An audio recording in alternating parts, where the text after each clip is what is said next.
চহৰৰ মাজমজিয়াত থকা সেই বিশাল অট্টালিকাটোৰ সন্মুখত হঠাৎ মানুহৰ অভাৱনীয় ভিৰ। কি হৈছে? কিয় ইমান হুলস্থুল? কোনেও যেন সঠিককৈ ক'ব পৰা নাই। এজনে আনজনক সুধিছে, কি হৈছে হে? কিয় ইমান মানুহ? আন এজনে উত্তৰ দিছে, নাই ৰ'ব, ময়ো এইমাত্ৰহে আহি পাইছোঁ। কিবা এটা ডাঙৰ কথাই হৈছে চাগে। তাৰ মাজতে কোনোবা এজনে উত্তেজিত হৈ চিঞৰি উঠিল, আজি এই কথাৰ বিচাৰ হ'বই লাগিব। তেওঁ ধনী মানুহ হ'ল বুলিয়ে এনেকুৱা কাম কৰিবলৈ দিব নোৱাৰি। আমাৰো ল'ৰা ছোৱালী আছে, এখন সমাজ বুলিওতো কথা আছে। আন এজনে হয়ভৰ দিলে, চি চি, বৰ লেতেৰা বুঢ়া দেই, এই বয়সতো এনেকুৱা। কোনোবাই উৎসুক হৈ সুধিলে, তেওঁৰ বয়স কিমান হৈছেনো? বুঢ়াৰ প্ৰায় ৭১ বছৰ হৈছে। বাপৰে, এই বয়সতো মানুহে কেনেকৈ এইবোৰ কথা ভাবিব পাৰে? ভিৰৰ মাজৰ পৰা বিদ্ৰূপৰ সুৰ ভাহি আহিল। এজন লোকে ধৈৰ্য হেৰুৱাই সুধিলে, হেৰি, আপোনালোকে কথাটো ক'বনে আচলতে কি হৈছে? কিয় আপুনি গম নাপায় নেকি? এই বুঢ়াই এজনী ১৮ বছৰীয়া ছোৱালীৰ সৈতে। কথাষাৰ আধৰুৱা হৈ ৰ'ল। বুজিলোঁ, বুঢ়াৰ এতিয়া কোনো নাই নহয়, সেইবাবে। কথাষাৰ শেষ নহওঁতে আন এজনে মাত লগালে, সেইবুলি তেওঁ কি এনেকৈ ছোৱালী আনি ঘৰত সোমোৱাব নেকি? লাগিলে তেওঁ বিয়া পাতি লওক, তাত আমাৰ একো ক'বলগীয়া নাই। কিন্তু এনেকৈ আৰু নহ'ব দেই। আমি বহুদিনৰ পৰাই লক্ষ্য কৰি আছোঁ। প্ৰথমতে ভাবিছিলোঁ ছোৱালীজনীক চাগে কাম কৰিবলৈ ৰাখিছে, দিনটো কাম বন কৰি ঘৰলৈ গুচি যায়। কিন্তু নাই, নহয়, কথা অন্যহে। কোনোবাই আকৌ ছোৱালীজনীৰ চৰিত্ৰৰ ওপৰতো সন্দেহ প্ৰকাশ কৰিলে। ছোৱালীজনীৰ কথাও আমি জানো, তাইও চাগে তেনেকুৱাই। বুঢ়াৰ টকা পইচা দেখি আগবাঢ়ি আহিছে। বুঢ়াক আহিবলৈ কৈছেনে? অঁ, কোৱা হৈছে। এয়া আহিছে, ৰ'ব। আজি ফেচলা হ'বই লাগিব। তেওঁ প্ৰকৃততে কি হিচাপে ছোৱালীজনীক ৰাখিছে? কাম কৰা মানুহ হিচাপে নে নিজৰ পত্নী হিচাপে? তেনেতে সেই ধনী বৃদ্ধ মানুহজন আৰু গাভৰু ছোৱালীজনী আহি ভিৰৰ সন্মুখত থিয় হ'লহি। সকলোৰে চকু তেওঁলোকৰ ওপৰত। বুঢ়াজনৰ মুখত কোনো বিশেষ ভাৱ নাছিল, কিন্তু ছোৱালীজনীৰ মুখখন ভয় আৰু লজ্জাত ৰঙা পৰি আছিল। বৃদ্ধজনে হাতত লৈ অহা এখন কাগজ ভিৰৰ মাজৰ এজনক পঢ়িবলৈ আগবঢ়াই দিলে। মুহূৰ্ততে ভিৰৰ মাজৰ হুলস্থুল, গুণগুণনি সকলো শান্ত হৈ পৰিল। এনে লাগিল যেন কাহ পৰিলেও শব্দ শুনা যাব। যিসকলে কিছু সময় আগলৈকে চিঞৰ বাখৰ কৰি আছিল, তেওঁলোকৰ মুখবোৰ হেতা পৰি গ'ল। কাগজখন পঢ়ি শেষ হোৱাৰ লগে লগে উপস্থিত ৰাইজে লাহে লাহে তলমূৰ কৰি ইজনে সিজনক একো নোকোৱাকৈয়ে অহা বাটেৰে উভতি যাবলৈ ধৰিলে। কিছু সময়ৰ ভিতৰতে অট্টালিকাৰ সন্মুখখন পুনৰ খালী হৈ পৰিল। প্ৰকৃততে সেই ৭১ বছৰীয়া বৃদ্ধ মানুহজনে ছোৱালীজনীৰ লগত কি কৰিছিল? তেওঁ ৰাইজক কি এনে কাগজ দেখুৱালে যে সকলোৱে তলমূৰ কৰি উভতি যাবলগীয়া হ'ল? বৃদ্ধ মানুহজনে ছোৱালীজনীক নিজৰ পত্নীৰ মৰ্যাদা দিছিল নেকি? নে ইয়াৰ আঁৰত লুকাই আছিল আন কোনো গভীৰ ৰহস্য, যিটো সমাজে কল্পনাও কৰিব পৰা নাছিল? এই সকলো প্ৰশ্নৰ উত্তৰ জানিবলৈ হ'লে আমি সেই কাগজখনৰ আঁৰৰ কাহিনীটো জানিব লাগিব। গতিকে ভিডিঅ'টো সম্পূৰ্ণকৈ চাব। আৰু আপুনি যদি মোৰ এই চেনেলটোত নতুনকৈ আহিছে, তেন্তে চেনেলটো ছাবস্ক্ৰাইব কৰি কাষত থকা বেল আইকনটো দবাই দিব আৰু ভিডিঅ'টো এটা লাইক নিশ্চয় কৰিব। আহক এতিয়া ৰহস্যৰ গুণ থকা কাহিনীটোলৈ আগবাঢ়োঁ। সন্ধিয়াৰ আকাশত তেতিয়া সেন্দুৰীয়া ৰং। সুমিত্ৰাই পাকঘৰত চাহ বনাই আছিল। দিনটোৰ কাম কাজৰ অন্তত অলপ জিৰণি লোৱাৰ প্ৰস্তুতি। আনফালে বৈঠকখানাত ৰত্নেশ্বৰ বৰুৱাই মনোযোগেৰে টিভি চাই আছিল। কিন্তু তেওঁৰ কাণখন যেন সদায় সজাগ হৈ থাকে সুমিত্ৰাৰ প্ৰতি।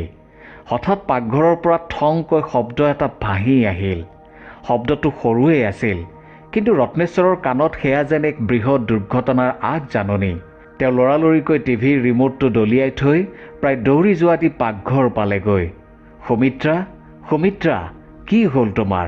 ক'ৰবাত দুখ পালা নেকি? কিবা পৰিল নেকি তোমাৰ গাত? একে উশাহতে ৰত্নেশ্বৰে প্ৰশ্নবোৰ সুধি গ'ল। তেওঁৰ চকুমুখত স্পষ্ট উদ্বেগ। সুমিত্ৰাই তেওঁৰ ফালে চাই মিচিকিয়াই হাঁহিলে। তেওঁৰ হাতত তেতিয়াও এখন ষ্টীলৰ প্লেট। আৰে ৰ'ব, মোক কিবা এটা ক'বলৈ দিবনে? নে আপুনিয়ে একেলেঠেৰিয়ে প্ৰশ্ন সুধি থাকিব? সুমিত্ৰাই অলপ অভিভাৱকৰ দৰেই ক'লে। তেওঁৰ মাতত আছিল মৰম আৰু অলপ ধেমালিৰ সুৰ। একো হোৱা নাই মোৰ, ক'তো দুখো পোৱা নাই। এই ষ্টীলৰ প্লেটখন ধুই থাকোঁতে হাতৰ পৰা পিছলি মজিয়াত পৰিল। আন একো নাই হোৱা। ৰত্নেশ্বৰে যেন তেতিয়াহে উশাহটো ভালকৈ ল'লে। নাই অ', মই ভাবিলোঁ তোমাৰ কিবা এটা হ'ল নেকি। সেইকাৰণে তেওঁৰ মাতটোত তেতিয়াও চিন্তাৰ ৰেখ।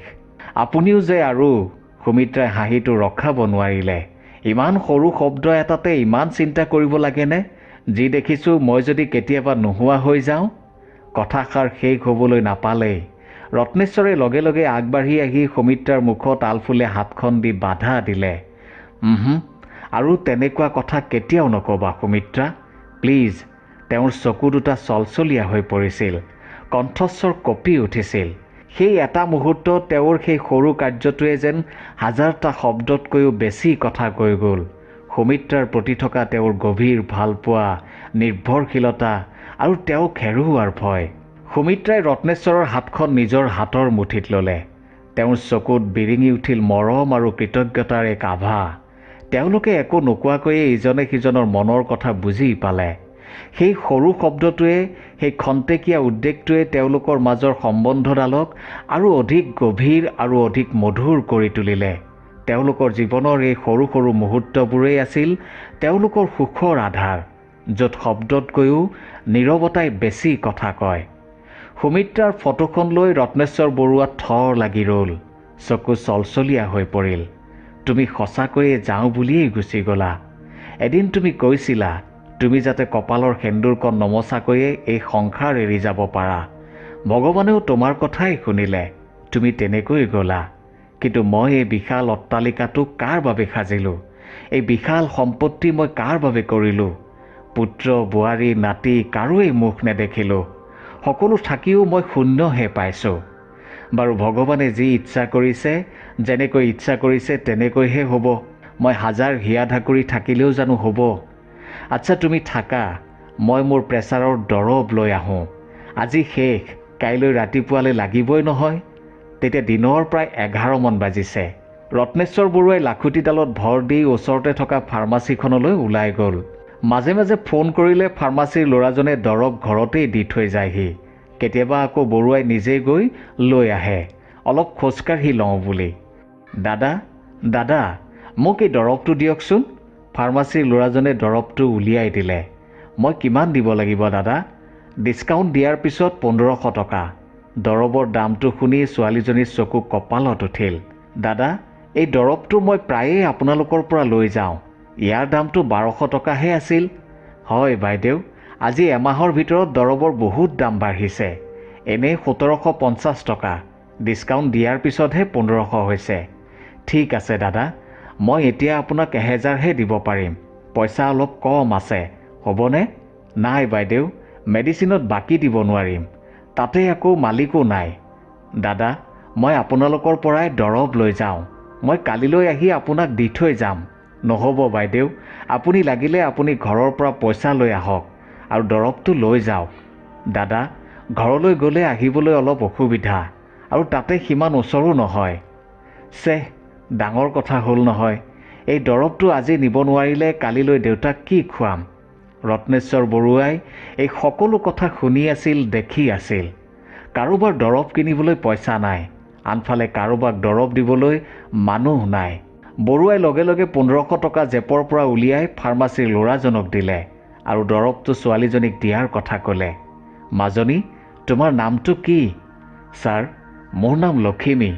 বৰুৱাই তেওঁৰ নাম ঠিকনা আৰু ফোন নম্বৰ থকা কাৰ্ড এখন লখিমী নামৰ ছোৱালীজনীক দি ক'লে, কিবা অসুবিধা হ'লে মোক ফোন কৰিবা, মোৰ ঘৰলৈ আহিবা। লখিমীয়ে বৰুৱাৰ ভৰি চুই সেৱা জনালে আৰু ক'লে, আজি আপুনি মোৰ বাবে ভগৱান হৈ আহিছে। আপোনাক বহুত বহুত ধন্যবাদ ছাৰ। হ'ব মাজনী, তুমি কেৱল কিবা অসুবিধা হ'লে মোক নোকোৱাকৈ নাথাকিবা। 18 বছৰীয়া লখিমীৰ চকু দুটাত তেতিয়াও সপোনৰ ৰং লাগি আছিল। সমনীয়া ছোৱালীবোৰে যেতিয়া কলেজৰ পাঠ্যক্ৰম, নতুন চিনেমা বা ফেশ্বনৰ কথা পাতিছিল, লখিমীয়ে তেতিয়া ঘৰৰ অভাৱ, দেউতাকৰ বেমাৰ আৰু ভায়েক ভনীয়েকৰ পঢ়া শুনাৰ চিন্তাত দিন কটাইছিল। তাইৰ সপোনবোৰ যেন অভাৱৰ বোজাৰ তলত উশাহ ল'বলৈও কষ্ট পাইছিল। মানুহজন বৰ দয়ালু দেই, এদিন মানুহজনৰ ঘৰলৈ যাবই লাগিব। এনে বহু কথা চিন্তা কৰি এদিন লখিমী ৰত্নেশ্বৰ বৰুৱাৰ ঘৰত উপস্থিত হ'ল। এক বিশাল অট্টালিকা, কিন্তু মাত্ৰ এটা প্ৰাণী সেই অট্টালিকাত। ছাৰ, আপুনি এই বিশাল ঘৰটোত অকলেই থাকে নেকি? আপোনাৰ আৰু কোনো? কথাখিনি শেষ নহওঁতেই বৰুৱাই ক'লে, সেয়া বহুত কথা মাজনী, সময় সুবিধা মিলিলে সেই কথাও তোমাক কম। আচ্ছা কোৱাচোন, তোমাৰ দেউতাৰা এতিয়া কেনে আছে আৰু তোমাৰ ঘৰত কোন কোন আছে? লখিমীয়ে এটা গভীৰ উশাহ লৈ ক'লে, দেউতা একমাত্ৰ দৰৱৰ ওপৰতেই জীয়াই আছে। ভাইটি এজন আৰু ভণ্টি এজনী, দুয়ো সৰু, পঢ়ি আছে। ভাইটি ক্লাছ 9ত পঢ়ে আৰু ভণ্টি ক্লাছ 7ত পঢ়ে। মা নাই। দেউতা শয্যাশায়ী হোৱা বাবে এতিয়া ঘৰখনৰ সমস্ত দায়িত্ব মোৰ ওপৰতেই পৰিছে। মই দ্বাদশ শ্ৰেণী পাছ কৰি টিউচন কৰি ঘৰখন কিবাকৈ চলাই আছোঁ। সেয়েহে মাজে মাজে আনৰ ঘৰতো কাম বন কৰোঁ। আপোনাৰ ঘৰতো যদি কাম কৰিব লাগে তেন্তে মোক জনাব। কাম কৰা এজন ল'ৰা আৰু এজনী ছোৱালী আছিল। ঘৰলৈ গৈ আজি 7 দিনমানেই হ'ল, অহাই নাই। নাহিবই নেকি চাগে? তেন্তে ছাৰ, সিহঁত যদি নাহে মোক ক'ব, মই আহিম নহ'লে কাইলৈৰ পৰা। ঠিক আছে, আহিবা তেন্তে। এনেকৈয়ে বৰুৱাৰ ঘৰখনলৈ লখিমীৰ আহযাহ চলিল। লখিমীয়ে ৰাতিপুৱা ঘৰৰ সকলো কাম বন কৰি দেউতাকক দৰৱ পাতি দি ভায়েক ভনীয়েকক স্কুললৈ পঠিয়াই বৰুৱাৰ ওচৰলৈ আহে। লখিমীৰ গাঁওখন চহৰৰ পৰা প্ৰায় 30 কিলোমিটাৰ দূৰত। অহাৰ সময়ত বৰুৱাই লখিমীক 5,000 টকা এটা উলিয়াই দি ক'লে, এই টকাৰে মোবাইল ফোন এটা কিনি ল'বা, তোমাৰ সুবিধা হ'ব। ইয়াৰ আগলৈ লখিমীৰ ফোন এটাও নাছিল। এনেকৈয়ে দিন পাৰ হ'ল। নিয়তিৰ আগত লখিমীৰ দেউতাকে হাৰ মানিলে। আনফালে বৰুৱাৰ লগত লখিমীৰ ঘনিষ্ঠতা বাঢ়ি গ'ল। মাজে সময়ে লখিমী বৰুৱাৰ ঘৰত ৰাতিও থাকিবলৈ ল'লে। লাহে লাহে লখিমীয়ে বৰুৱাৰ ঘৰখন চম্ভালিবলৈ ল'লে। বৰুৱাৰ খোৱা লোৱা, দৰৱ পাতি সকলো সময়তে যোগান ধৰিবলৈ ধৰিলে। তাইৰ উপস্থিতিয়ে বৰুৱাৰ শুকান জীৱনত যেন অলপ সেউজীয়া ছটিয়াই দিলে। বৰুৱাই তাইক কিতাপ পঢ়ি শুনাই, আগৰ দিনৰ গল্প কয়, জীৱনৰ অভিজ্ঞতাৰ কথা কয়। লখিমীয়েও তেওঁৰ কথাবোৰ মনোযোগেৰে শুনে। এইবোৰ দেখি শুনি ওচৰ চুবুৰীয়াৰ বুবু বাবা ফুচফুচনি আৰম্ভ হ'ল। ওচৰ চুবুৰীয়াই তেওঁলোকক লৈ বহু কথাই কৈছিল। বহুতে হাঁহিছিল, বহুতে সমালোচনা কৰিছিল। কিন্তু লখিমী আৰু বৰুৱাই সেইবোৰলৈ ভ্ৰূক্ষেপ কৰা নাছিল। তেওঁলোকে নিজৰ সৰু পৃথিৱীখনত ইজনে সিজনক সাৰথি কৰি আগবাঢ়িছিল। এদিন ৰত্নেশ্বৰে তেওঁৰ জীৱনৰ সকলো কথা লখিমীক বিৱৰি ক'লে, লখিমী, মই বৰ অকলশৰীয়া অ'। তুমি যে দেখিছা এই ফটোখন, এজনী মোৰ পত্নী আছিল। কিন্তু তেওঁ বহুত সোনকালে মোক এৰি থৈ গ'ল। মোৰ ডাঙৰ ল'ৰা আমেৰিকাত থাকে। ছোৱালীজনী তাইও কৰ্মসূত্ৰে লণ্ডনত থাকে। আৰু সৰু ল'ৰাটো, সি মোৰ লগতেই আছিল। কিন্তু আজি 2 বছৰ হ'ল সি ঢুকুওৱা। এটা পথ দুৰ্ঘটনাত সিও মোক অকলশৰীয়া কৰি থৈ গ'ল। সি নোহোৱা হোৱাৰ পিছৰে পৰা মই সকলোৰে এলাগী হৈ পৰিলোঁ। মইনো কিয় বাচি আছোঁ সেয়া একমাত্ৰ ভগৱানেহে জানে। ছাৰ, আপুনি কিয় তেনেকৈ কৈছে? তেনেকৈ নক'বচোন। মই দেখোন আছোৱেই। আপুনি মোক যেতিয়াই বিচাৰিব মই তেতিয়াই আপোনাৰ ওচৰত হাজিৰ হ'ম। তুমিনো কিমান কষ্ট কৰিবা মাজনী? তোমাৰ ঘৰতো কষ্ট আৰু মোৰ ইয়াতো কষ্ট। আপুনি সেইবোৰ চিন্তা নকৰিব ছাৰ। আমি কষ্ট কৰিব পৰা ছোৱালী। আমি সৰুৰে পৰাই কষ্টতেই ডাঙৰ দীঘল হৈছোঁ। এতিয়া আপুনি অলপ আৰাম কৰক, জিৰণি লওক। দৰৱ পাতিখিনি মই আপোনাৰ বিচনাৰ ওচৰতে থকা টেবুলখনতেই থৈছোঁ। কিবা অসুবিধা হ'লে মোক ফোন কৰিব। এদিন আবেলি বৰুৱা চোতালত আৰামী চকীত বহি আছিল। জীৱনটোক লৈ তেওঁ বৰ ভাগৰুৱা অনুভৱ কৰিছিল। তেওঁৰ যেন জীৱনটো আৰু কেইমুহূৰ্তমানৰ ভিতৰতে শেষ হ'ব তেনে লাগিছিল। লখিমীয়ে তেওঁক চাহ দিলে। বৰুৱাই লখিমীৰ হাতত ধৰি ক'লে, মাজনী লখিমী, তুমি মোৰ এই শেষ বয়সত আহি মোৰ জীৱনটো সজাই দিলা। তুমি মোৰ বাবে ঈশ্বৰৰ আশীৰ্বাদ। লখিমীৰ চকু চলচলীয়া হৈ পৰিল। তাই ক'লে, ছাৰ, আপুনি এয়া কি কৈছে? আপুনিহে মোৰ বাবে ভগৱান তুল্য। আপোনাক লগ নোপোৱা হ'লে আজি হয়তো মই মোৰ দেউতাক কেতিয়াবাই হেৰুৱালোহেঁতেন। আপোনাৰ বাবে দেউতাৰ লগত আমি আৰু কেইটামান দিন কটাব পাৰিলোঁ। আপুনি সহায় নকৰাহেঁতেন ভাইটি ভণ্টিহঁতক আৰু পঢ়ুৱাব নোৱাৰিলোহেঁতেন। আপুনি মোক যি সহায় কৰিছে আৰু মৰম দিছে, এই ঋণ মই কেতিয়াও পৰিশোধ কৰিব নোৱাৰিম। মই আপোনাৰ মাজত মোৰ দেউতাক বিচাৰি পাইছোঁ।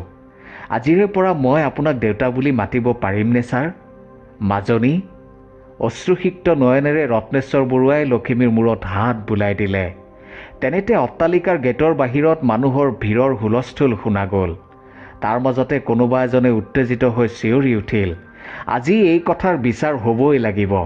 তেওঁ ধনী মানুহ হ'ল বুলিয়েই এনেকুৱা কাম কৰিবলৈ দিব নোৱাৰি। আমাৰো ল'ৰা ছোৱালী আছে, এখন সমাজ বুলিওতো কথা আছে। আন এজনে হয়ভৰ দি ক'লে, চি চি, বৰ লেতেৰা বুঢ়া দেই, এই বয়সতো এনেকুৱা। বাহিৰত মানুহৰ গুণগুণনি, সমালোচনা আৰু কৌতূহলী প্ৰশ্নবোৰ ৰত্নেশ্বৰ বৰুৱাৰ কাণত পৰিছিল।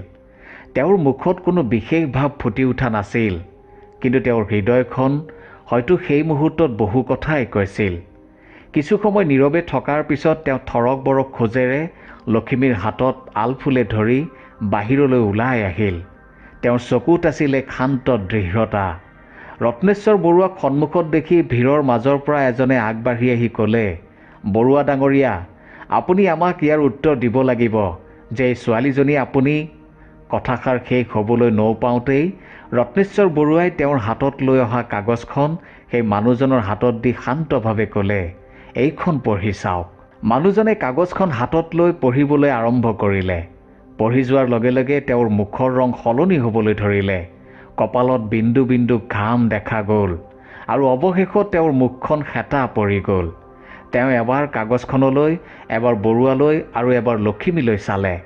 মুহূৰ্ততে যিখন চোতাল কিছু সময় আগতে মানুহৰ চিঞৰ বাখৰ, সমালোচনা আৰু কৌতূহলত উত্তাল হৈ আছিল, সেইখন চোতাল নিস্তব্ধ হৈ পৰিল। যিসকলে ডাঙৰ ডাঙৰকৈ কথা কৈ আছিল, তেওঁলোকৰ মাত যেন কোনোবাই কাঢ়ি নিলে। ইজনে সিজনৰ মুখলৈ নোচোৱাকৈ তলমূৰ কৰি লাহে লাহে সকলোৰে অহা বাটে উভতি যাবলৈ ধৰিলে। কিছু সময়ৰ ভিতৰতে সেই বিশাল অট্টালিকাৰ সন্মুখখন পুনৰ নিৰ্জন হৈ পৰিল। মাথো ৰৈ গ'ল ৰত্নেশ্বৰ বৰুৱা আৰু তেওঁৰ কাষত থিয় হৈ থকা আচৰিত হতভম্বী লক্ষ্মী। এই আকস্মিক পৰিৱৰ্তন দেখি লক্ষ্মীও অবাক হৈ পৰিল। তাইৰ মনলৈ বিভিন্ন প্ৰশ্ন আহিবলৈ ধৰিলে। এই কাগজখনত প্ৰকৃততে কি লিখা আছিল, যাৰ বাবে ইমান উত্তেজিত হৈ থকা মানুহবোৰ এনেকৈ নীৰৱে গুচি গ'ল? লক্ষ্মীৰ মনৰ সন্দেহ আৰু কৌতূহল দূৰ কৰিবলৈ ৰত্নেশ্বৰ বৰুৱাই তাইৰ মূৰত হাত ফুৰাই মৰমেৰে ক'লে, লক্ষ্মী, এতিয়াৰে পৰা তুমি আনুষ্ঠানিকভাৱে মোৰ ছোৱালী। দেউতা। লক্ষ্মীয়ে বিশ্বাস কৰিব নোৱাৰাৰ দৰে বৰুৱাৰ চকুলৈ চাই ৰ'ল। তাইৰ চকু চলচলীয়া হৈ পৰিল। মাজনী, এই কামটো মই বহুদিন আগতেই কৰি থৈছোঁ। যেতিয়া তুমি মোক কৈছিলা যে মানুহে আমাৰ সম্পৰ্কটোক লৈ কিবা কিবি আলোচনা কৰিছে, সমালোচনা কৰিছে, তেতিয়াই মই এই সিদ্ধান্ত লৈছিলোঁ। বৰুৱাৰ মাতটোত আছিল এক গভীৰ আৱেগ। এতিয়াৰে পৰা মোৰ এই বিশাল অট্টালিকা, এই মাটি সম্পত্তি সকলোৰে মালিক তুমি। কাৰণ জীৱনৰ এই শেষ সময়খিনিত তুমি মোক জীয়াই থকাৰ প্ৰেৰণা দিছা।